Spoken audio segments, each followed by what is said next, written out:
আসসালামু আলাইকুম। আমি একেএম নিয়াজুল আলম। মানস্টেক ডেভেলপমেন্ট কোর্সের স্টুডেন্ট আর সফটবেঞ্চ এজেন্সি নামক একটি কোম্পানিতে ফ্রন্ট এন্ড ডেভেলপার হিসেবে কাজ করছি। আমার কোর্স এখনো চলমান। আমি একজন ডিপ্লোমা ইঞ্জিনিয়ার। ডিপ্লোমার কোর্সটা যখন করছিলাম, আমি তখন নিজের ডিপ্লোমার কারিকুলামটাও দেখলাম আর জেনারেল লাইনেও যারা পড়াশোনা করছে সেখানেও আসলে দেখলাম যে একাডেমিক কারিকুলামের উপর শুধুমাত্র ভরসা করে বসে থাকলে আসলে শুধু রেজাল্টটাই ভালো করা যায়। কিন্তু প্র্যাকটিক্যাল কোনো স্কিল আর ওরকমভাবে হয় না।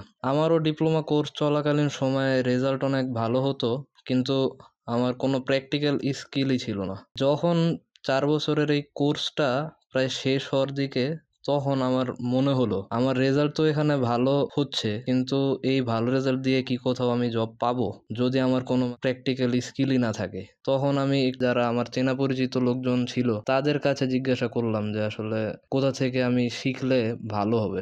সবার কাছেই শুনলাম এই ক্রিয়েটিভ আইটির কথা। একদিন খোঁজ খবর নেওয়ার জন্য ক্রিয়েটিভ আইটিতে গেলাম। তো এখানে আমি এসে বললাম যে আমার জন্য কোন কোর্সটা ভালো হবে। তখন তারা আমাকে বলল এই মানের কোর্সটার কথা। আমাকে তারা খুব আসলে মোটিভেট করে। তো এইসব কিছু শুনে আমার ভিতরেও একটু ইন্সপিরেশন কাজ করলো আর ডিসাইড করলাম যে এইখানেই কোর্স করব। ভর্তি হয়ে দেখলাম যে আসলে মেন্টর যারা আছেন তারা এমনভাবে আন্তরিকতার সাথে সবকিছু বুঝায় যে আসলে কিছুই পারে না তার জন্য একদমই সমস্যা হবে না কোনো। তো এইভাবে আমার ক্রিয়েটিভ আইটিতে আসার পথটা ছিল। এরপর কোর্সটা করার মতো ফাইন্যান্সিয়াল অবস্থা আমার ফ্যামিলির ছিল না। ইনস্টলমেন্ট দেওয়ার সময় আসলে দেখা যেত যে প্রায় সময়ই ইনস্টলমেন্ট ঠিক সময় মতো দিতে পারতাম না। এরকম অবস্থায় আমি বলবো যে ক্রিয়েটিভ আইটি আসলে আমাকে তারা ইনস্টলমেন্টটা দেওয়ার জন্য কখনো প্রেশার দেয়নি। মানসিকভাবে একাধিকবার ভেঙে পড়েছি। শেখায় কনসেনট্রেট করতে পারতাম না। মনে হতো হাল ছেড়ে দেই, আর সম্ভব হচ্ছে না। এই সময় আমার মেন্টর আলামিন স্যার আমাকে সবসময় মোটিভেট এবং গাইড করেছে।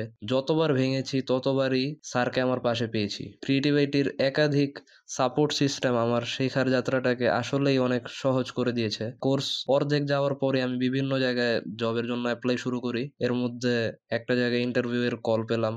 সেখানে রিটেন এক্সামও দিলাম, আবার প্র্যাকটিক্যাল টাস্ক করতে দিল, সেটাও করলাম। এগুলো সবে আমার কাছে অন্তত অনেক ইজি মনে হয়েছে, কারণ আমার কোর্সে যেই বিষয়গুলো আমি শিখেছি সেগুলোই আসলে এই ইন্টারভিউতে কমন পেয়েছি। আলহামদুলিল্লাহ জবটাও কনফার্ম হয়ে যায় এখন।